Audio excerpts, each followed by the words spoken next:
For Syria now, with the war, it's not a safe country to go there. The war, it's so long. Nobody imagined that it will take this long time. I feel like I really wanted to see Syria. Yeah. But now it's too late. I see all these white people going there all the time. How come they get to go back to our homelands and enjoy our countries, but we're not allowed to go and enjoy our own countries? Kia ora, we're your hosts, Julie and Suraid. We travelled around Aotearoa with our soundie Joey, meeting immigrant whānau, listening to stories and discovering what is said or not said between different generations. These stories warmed our hearts and broke our hearts, and over this series we invite you too to listen in on conversations with my immigrant parents. In this episode, we drove to Kirikiriroa to spend some time with the Arif whānau. Dad Mahmoud and Mum Mesa have 6 kids, 1 son and 5 daughters. They are Abdul Salam, Miriam, Arif, Shaima, Rana and Mira. The 4 oldest kids have moved out with the youngest 2 teenagers still at home. In this conversation we hear from middle child Shaima, who currently works in Te Whanganui Ātara as a human rights advisor, and she made her way back to Kirikiriroa for this conversation. Her mum Mesa works for the Red Cross. She also volunteers in multiple capacities supporting the local Arab community in Waikato. Mahmoud recently retired just before the first COVID lockdown in Aotearoa. Before that, he was mostly living in Abu Dhabi, working to support his family here. Shaima was 2 when the family officially immigrated here. They moved between Aotearoa and the UAE for several years while Shaima was growing up. And while the family is from the Emirates, Shaima explains their whakapapa a bit more in her introduction of her parents. My mum's name is Mesa Sheikh al-Ard, so her mum's Egyptian and her dad is from Syria. My father's name is Mahmoud Abdussalam Arif, and he is from Iraq. His mum is from Turkey, but his father's from Iraq. Both of them met in Abu Dhabi, United Arab Emirates. Both of them were working at the same hospital at that time.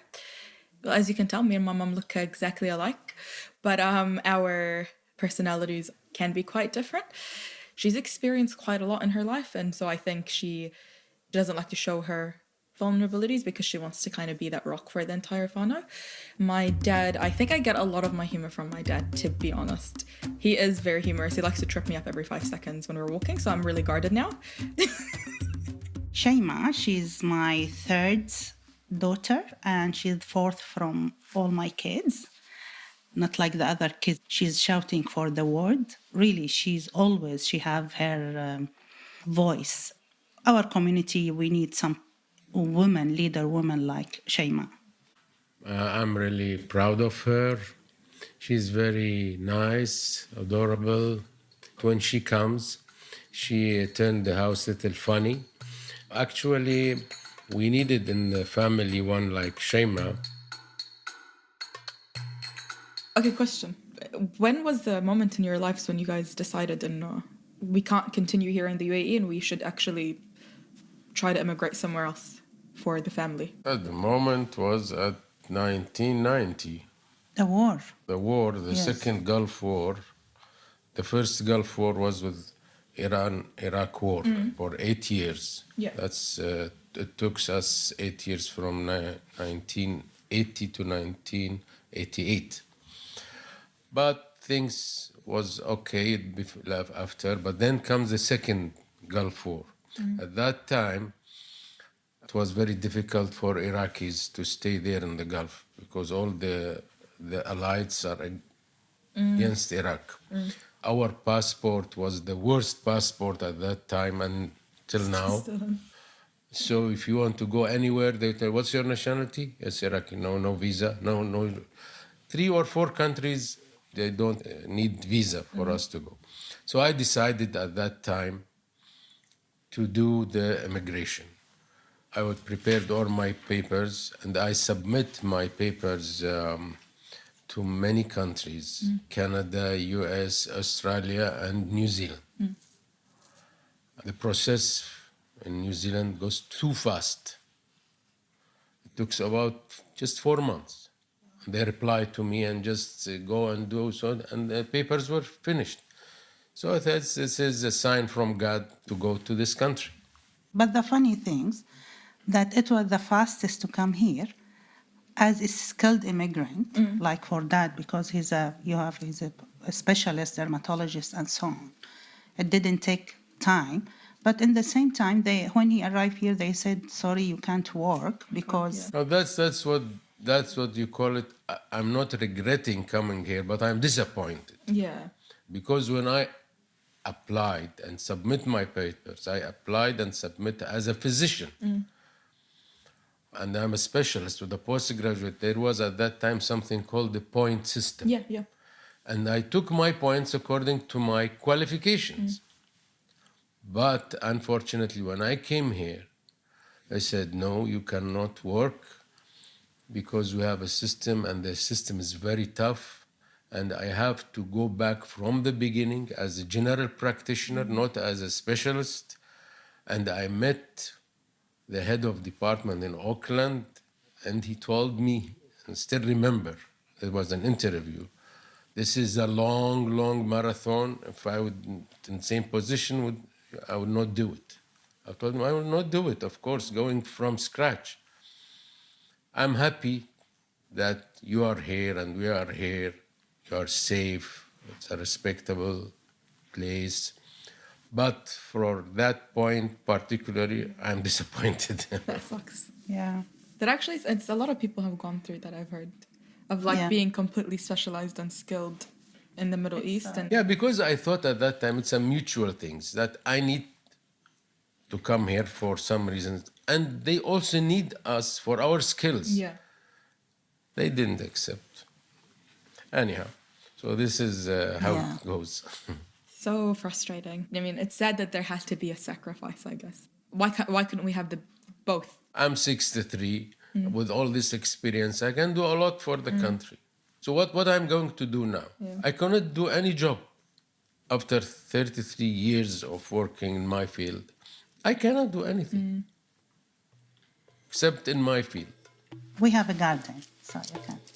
Yeah, no problem.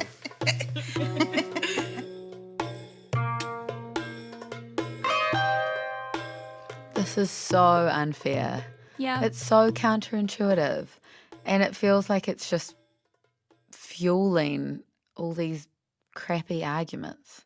The anti-immigration arguments. Yeah. It's so hypocritical. Like, I really appreciate how he points out the hypocrisy that we're all about wanting skilled migrants, but then we don't actually utilize the skills that migrants bring. And why make people jump through so many hoops when they are literally qualified and have been doing their job for such a long time? Oh, it's very upsetting. Yeah. Like, disappointment is such a mild response, and it just reinforces that narrative that we still need to be the grateful refugee, grateful immigrant, that we can't complain about this crappy situation, even though it could be decades of our lives it's affected. Yeah, and Shama points it out when she says, why can't we have both? Like, why did we need to sacrifice one part of it? Yeah. Long time now, 20 years I didn't go to Syria. Or Iraq, both. No, Iraq, yeah, it's after the war it was impossible to. But still, yani, I feel that we still keep the tradition, our cultures, We still have the Arab culture in our home. Yes, in We're our home. practicing. But the emphasis is on the Iraqi and Syrian side. We barely talk about the Turkish and Egyptian side. Because I feel I'm Syrian. And this is my blood, that, okay, I am half Egyptian, but I can't feel that I'm Egyptian. So I feel Syrian more. That's why you feel it more. And Baba, the same. I also feel Egyptian somehow because I studied in Egypt. Well, you can still go visit Egypt, though it's not as difficult as it was with the other countries. Yeah. ليش ما رحت؟ يعني أنت آخر مرة رحت يمكن it was 2012 when I was in high school. You went to Sharm el-Sheikh, but that was the last time you went to Egypt. I wanted to go, but your mother refused. Ooh, girl. She said, I cannot trust Egyptian females. No, that's not right.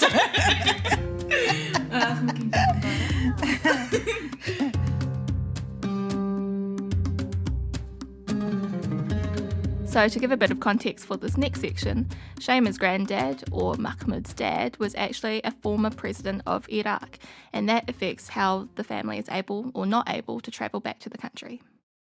The thing that I was told And I don't know if you guys are saying that because you don't want us to go back, because you're worried, or if it's true. But you said that because our names on the New Zealand passport are like the full name, Shayma Mahmoud Abdussalam Arif, that makes it difficult to go back to Iraq. Of course, your grandparent name is very popular and well known, and because of your name is an Arabic name, even if you go with the New Zealand passport, they will read the name, they will know you're originally Arab, so if they know you are the granddaughter, you might have Yeah, it's a safe issue. in trouble. Yeah. So what do you think that for the rest of our lives, like even if we changed our names on our passport to just, for example, like take off Mahmoud Abdussalam, if we just have Shayma Arif, do you think it's still going to be a problem? No, no problem. The problem is with your full name, and if you go in now in these circumstances, because you know there is in Iraq now a problem with being Sunni or Shia or being Kurdish or Arab. There is many problems there. In the last few years, they were killing each other according to the ID. So the situation is very bad there, particularly for you, if you will go there, because they will dig in the past. You know that many members of our family have been killed there because of their names there. They knew them that are Yeah. from Arif family. Pisses me off so much. Yeah. And I just want to go and visit. Yeah, and for Syria now, with the war, it's not a safe country to go there. The war, it's so long. Nobody expect that this war, it will stay like, this is the 10th year for it. Nobody imagined that it will take this long time. I feel like I really wanted to see Syria. Yeah. But now it's too late. I see all these white people going there all the time. Like I always see on YouTube all these like Europeans going to Syria and like visiting it even during the war, so-called war. But they're fine and they enjoy it. And this is what I get really sad about. I say, well, how come they get to go back to our heritage, like our homelands, and enjoy our countries, but we're not allowed to go and enjoy our own countries? Both Mesa and Shayma wear the hijab, and in this next section, Shayma remembers what this decision was like for her. She was very clear that she wanted to get used to wearing the hijab in the UAE, in a Muslim-majority country, to make it easier for when she was back in her country where she was the minority again. Do you remember the story about when I wore the hijab? I was 16. Nobody expected it. I just told mom one day, I said, I think I'm ready to wear the hijab. But I think it was like 11 p.m. And I said, I want to change my entire wardrobe. Khalas, like I'm ready to wear the hijab now. And mom just found it hilarious because she was like, what the hell's going on right now? Like happy, but at the same time thinking, this girl's crazy. And I even asked you, Dad, I said, what do you think about me wearing the hijab? And you just like smiled and said, I'm not used to seeing you wearing the hijab, because it was literally so sudden. This is which year? 2012, a month or two before my graduation. Yeah, I knew that it was a decision that if I put it on, I probably won't take it off. It's going to become a part of my identity. In Imarat, it was fine. And then a few months later in October, I came back to Auckland and stayed at Miriam's house for a few months. And to be honest, that experience was... Too much? Yeah, because I was 17. First time in New Zealand as a hijabi, because before that I never wore the hijab in New Zealand. And I remember the first weird experience I had was at ASB, when I was first opening my bank account. And Miriam said to me, I'll just go do it, like it's fine, like your first thing, like experience as an adult, opening your bank account. And so I was in St. Luke's or something, and Aslan and I hate being in big crowds. There's like lines and lines of people. And I remember I always was carrying my passport with me because I'm always worried that if anybody asks me for my identity. I stood there and then this lady was like telling me, I said, I want to open a bank account. She said, okay, show me your student visa. And then I said, I don't have a student visa. I'm a New Zealand citizen. And she said, show me your student visa. Show me your student visa. And I said, no, I'm a New Zealand citizen. And she said, so what, your work visa? Show me your work visa. And then I literally pulled out my passport. Alhamdulillah, I had it on me. I pulled out my passport and I put it on the counter. And I said, I'm a New Zealand citizen. Like, I don't have a visa. I don't know what you're talking about. And then her entire demeanor changed at that time. She's like, oh my God, I'm so sorry. But like, after a while, I was honestly so ashamed because I thought to myself, I expect it elsewhere, like maybe if I'm in America or something like that, but not here in New Zealand where it's considered home for me.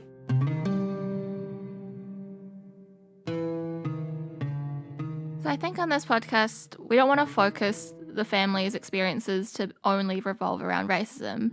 But then you hear stories like this and you know that there's just like no escaping it because it is such a defining experience of the immigrant of colour experience. Even the fact that Shema is preemptively carrying her passport around with her in the first place. Exactly. Yeah. And I think it does make it like exponentially worse when you're dealing with the trifecta of racism, xenophobia, and Islamophobia, like when you visibly stand out so much as other. I don't think you and I have that Hell no, experience opening a bank definitely account. not. Being visibly Muslim just changes your experience of a country so much because people have so many terrible, Preconceptions. ignorant Yeah. ideas about what your faith means. Shema also shared what it was like when her sister decided to wear hijab. I would never take off my hijab. I do feel like it is a part of my identity. Like, I think the cool thing as well was seeing like Rana, for example, Rana's journey to wearing the hijab, because she wore it 2-3 weeks. Did she wear it like 2-3 weeks before the 15th of March attacks? And I remember I called her a day after the 15th of March attacks. And I said to her, oh, if you want to take off your hijab, like nobody would judge you for it. And like, are you okay? How do you feel wearing the hijab? She was strong at that time, huh? In here? Rena. Because she was my age when she wore the hijab as well. Like, she was 17. And she just still, she was like, no, I'm so proud to be wearing it. And I was proud when I first wore it a few weeks ago. And I'm even like more proud to be wearing it now after the attacks. It's not like it hasn't crossed my mind to take off the hijab. Like, it comes to my mind. But it's not like I'm going to act upon it, if you know what I mean. It's just like, oh, how would my life be if I was white passing again? Like, how would my life be if people didn't know I was Muslim? How would it feel to be part of the majority and not worry about things like this? It's a challenge, and we know that, especially, in not Muslim country. But this is part of our life, and from the beginning, we know that it will not be easy. Yeah. Just we need the strength inside us, just to keep it. Yeah, I don't know. I think there should be more of a focus on, what communities are supporting their young ones to actually embrace wearing the hijab. It's not actually something to be ashamed of. It's not a source of oppression or shame. Yani. Anyways, that's my journey. Me being emotional about the hijab. Embarrassing. Yalla, Bob's gonna make I a joke now. remember one after 9/11, there was a big deal, and I think when your mom used to come from New Zealand to Abu Dhabi, and I suggest for her to put a hat. Instead of a hijab? No, put the hijab and the hat. How's that gonna And change she anything? was, and she was putting, and she was looking very nice.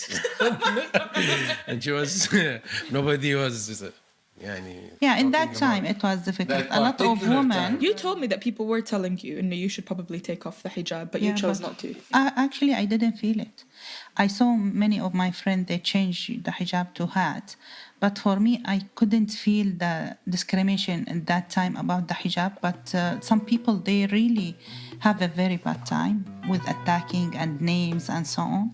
So they were forced to put like something substitute of the hijab.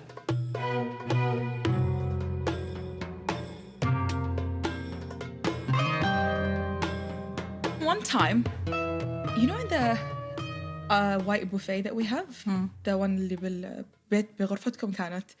And I remember I opened the cupboards at the bottom, and there was a bunch of albums and pictures. And then I saw a black and white photo of what I thought at that time was you with another woman in a wedding dress. And I thought to myself, what the hell is this? Like, is dad...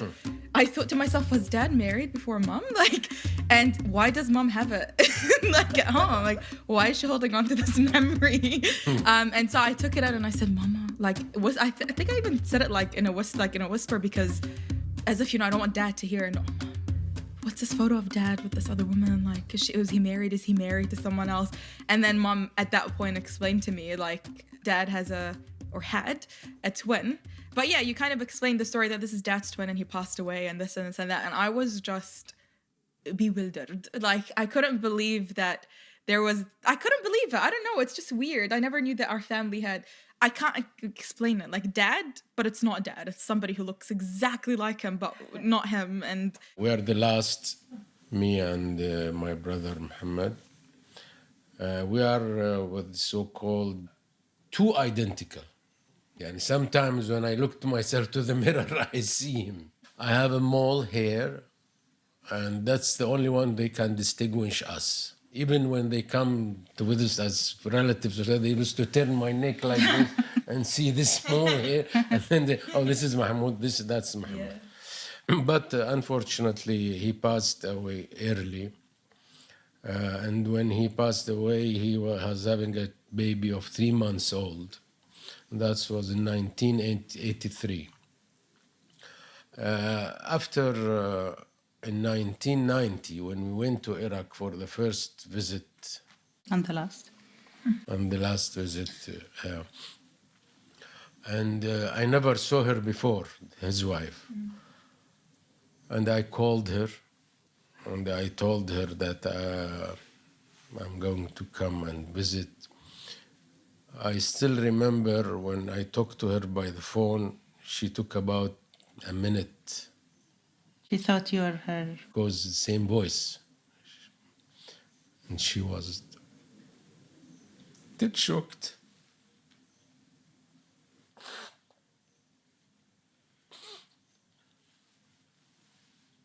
oh, dad, that's so sad. So, Anta, you haven't seen him since 1983? Like, even before 1983? Who's it? عمو. No, I didn't see him. Since what year? I left in 1974 or 75. How old were you at that time? 18, 19? Like, I finished high school and I went to Egypt. Since that time, I didn't see him because I didn't go back to Iraq. And unfortunately, this party which was ruling Iraq, they didn't allow him to leave. They allowed me to leave. They said if one is leaving, the other should stay because of the political things, that if I will go out and do something, they have one there. And then the Iraq-Iran war, and he died. He was in the front lines. He is a chemical engineer. He is a chemical engineer. And he shouldn't be in the front line. And he was having also very bad psychological issues being in the front lines. And anyhow, it was a very tragic story. That's not good. Yeah, he was 23 years old when he passed away. oh my God, this is so sad. Didn't even know any of this. During Iraq-Iran war, 8 years, many young, they died in that In the war, yes. It was a very tragic war from both sides, Iraq and Iran. It was sick, and that finished, and then another war happened, and then another war happened. It was just like constant. Yeah, that's wars. why I'm telling you how I decided to give you a good opportunity, not like ours.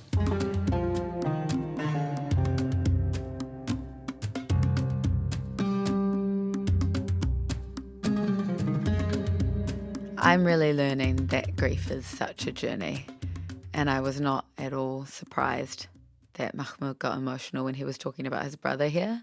And I think I used to be really shocked when my mum would still cry about her dad, who died when she was 19. But now that I've experienced grief, I know that it can feel very close to you, very unexpectedly, and like it happened yesterday. I think grief is a different journey for lots of people. Mm. I don't know. I think I process grief differently to how I think I should process grief. And then I feel bad about that. So I don't want to determine that there's one way to do it, which is not what you're saying at all. Just that the past is not always the past. Mm-hmm. And especially that grief can be something that doesn't have this trajectory of like getting easier over time. It can go up and down over time. Yeah. Yeah.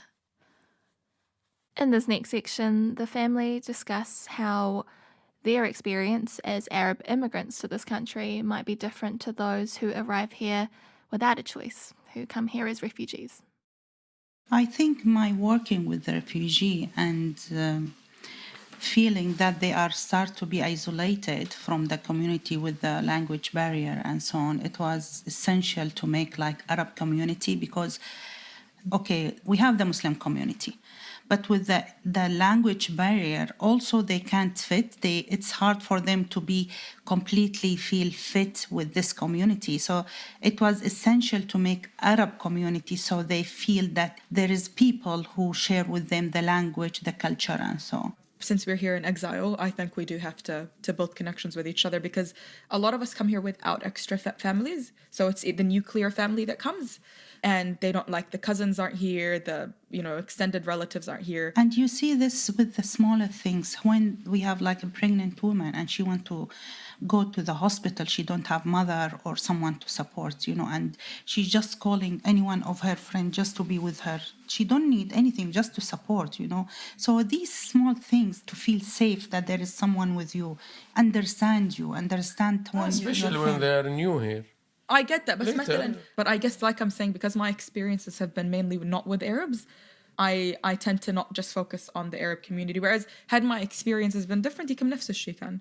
بس فعليا أنا أكثرية support connections تبعي are from non-Arabs. And so that's why I'm just kind of like, whatever community I can build that's not ethnicity specific, then I will try to build that. But don't forget, Shaima, that your English is perfect. These people that they are coming, most of them, not the immigrant I'm talking about, especially the refugee, the language is so big barrier for them. How they will ask to support or ask anything from people who can't understand their language, Here in New Zealand, the word refugee was brought up every now and then, but I thought to myself before I knew what it was that it might be something negative.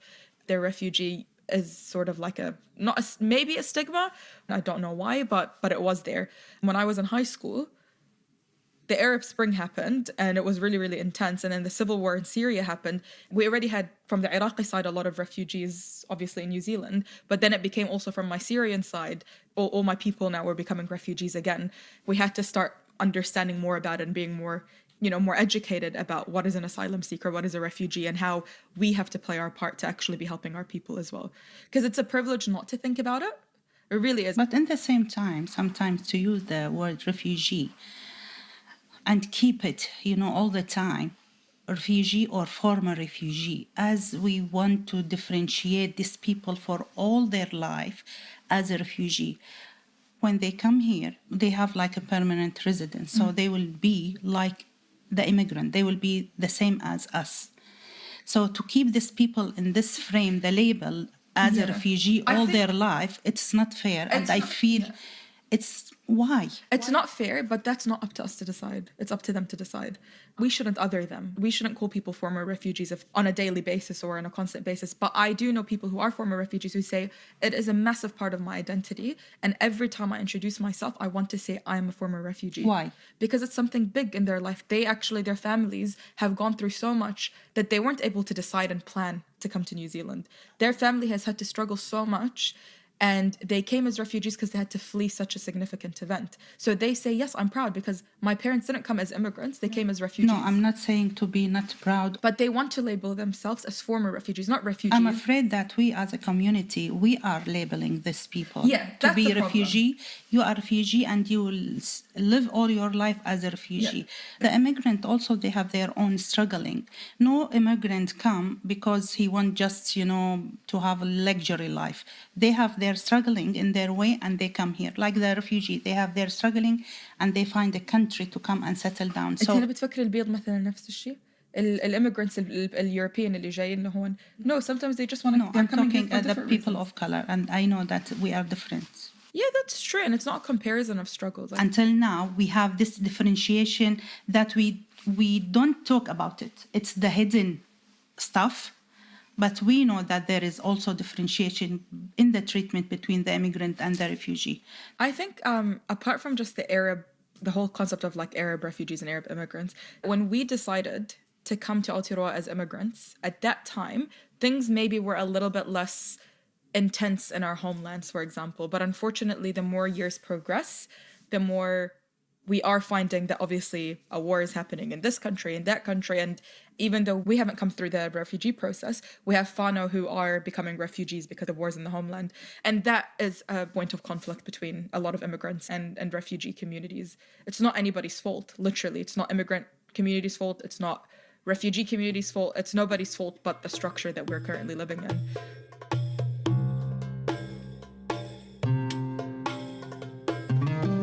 Our immigration system, it's just like arbitrary.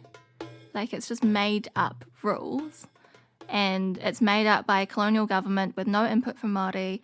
Not that I'm saying that there is consensus within Te Ao Māori about what immigration should look like, but a system of immigration that is based on values of taking care of people.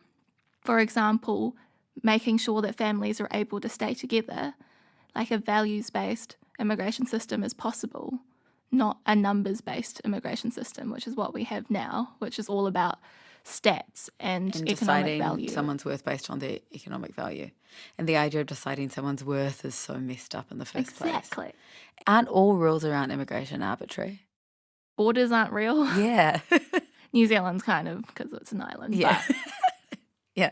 But yeah, I feel like even when we have like a so-called progressive government, we still are keeping families apart and only allowing the wealthy to reunite with their families, having such a low cap for refugee numbers. That's so heartbreaking for what Shame is describing when you have your family members who are refugees now and you don't know how to support them because the system won't let you.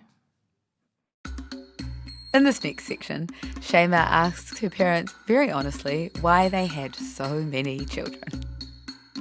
I am actually curious. I believe, and we've had this conversation before, I believe that 3-4 children were enough for you guys. I think it should have stopped at Arif, or it stopped at me.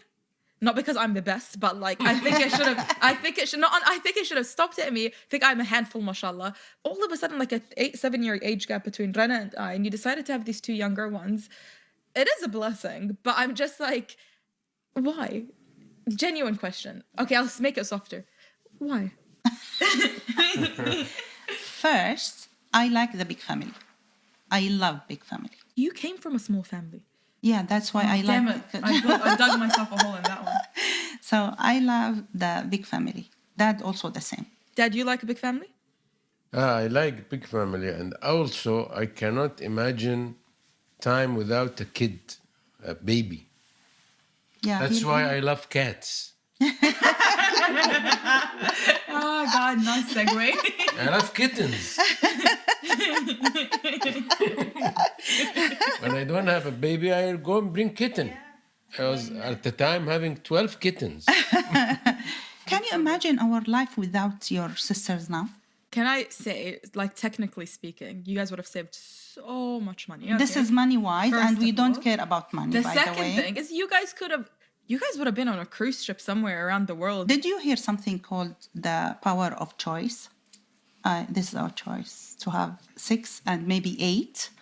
And I'm not regretted, really. And I enjoy it for the max. Oh my God, we're so different. Honest to God, Mom, wallahi. I love children. Alhamdulillah. Inti. God bless us with 5 girls, 1 boy. And you are all amazing. We enjoy you all. Especially girls. One thing that you keep talking about is like you always say, oh, I can't wait till I see you having kids. I can't wait.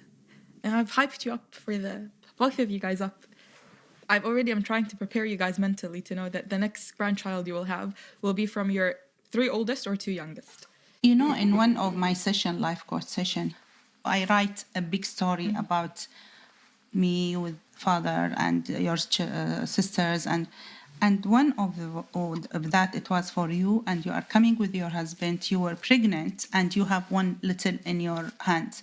I believe that what I want and what I dream, it will be coming true. So whatever you said, God, He will give me what I want, not what you want. And Shuf, Baba, this is the conversation I've already had with Mom. Mom, you can't, and I'm sorry, I'm not gonna change my mind. My idea. You had this conversation before? Yeah, I've made up my mind, and I don't want to have any biological children.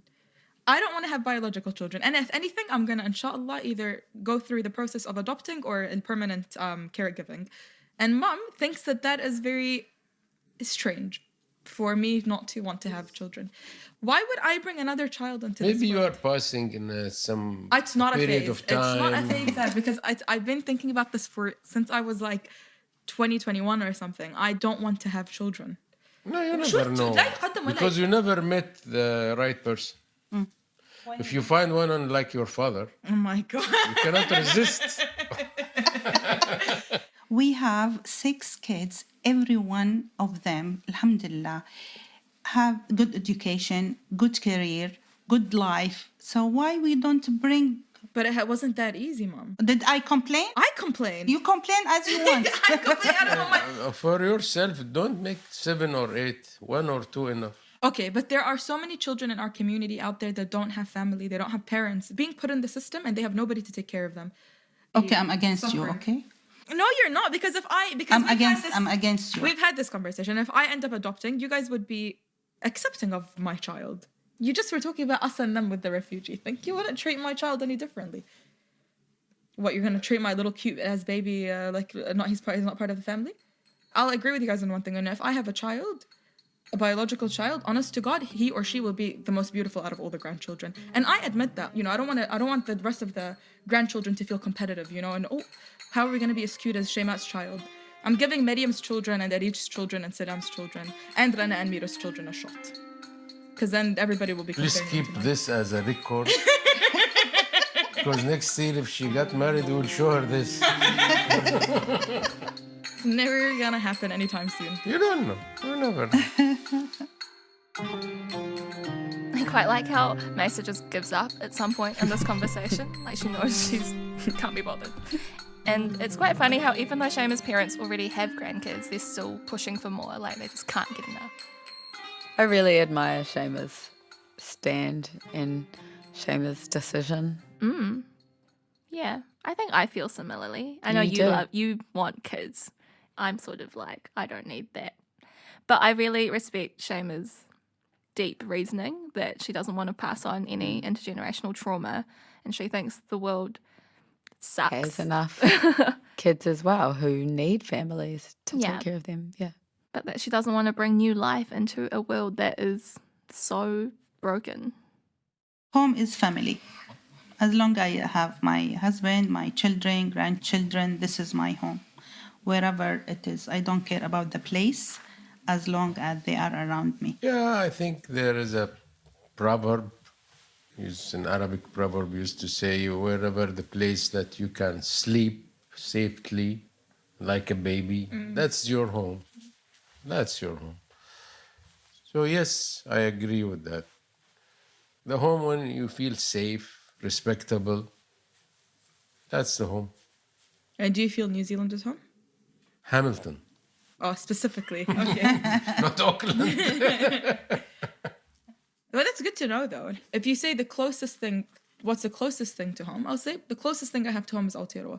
Like you said, I can sleep and feel safe and comfortable sleeping at night.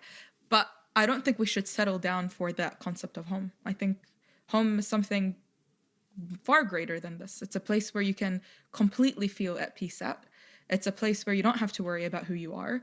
You know, you love and you feel loved. And you just don't have to worry. And we're never going to reach that until what I believe You is will Sarahatan not Jannah. find this place. In this world. In the world. There is a next world. You know, that's what I'm looking forward to. Truthfully, wallah. أنا بحس إن هاي مو بيتنا، هاي مو حياتنا، هاي مو الدنيا مو لنا يعني. I feel like there is something far greater and I can't wait to experience that. We could just be comfortable here. I already settled for that version in a sense that I've accepted it here, but I don't accept it in the wider context. Yes, this is because in our religion, it says that we are in this life like passengers. Exactly. Somebody says, well, what's home to you? Home is something that we haven't seen yet and we haven't experienced yet. It's something that we're striving towards so that we can finally experience that hopefully in the next life.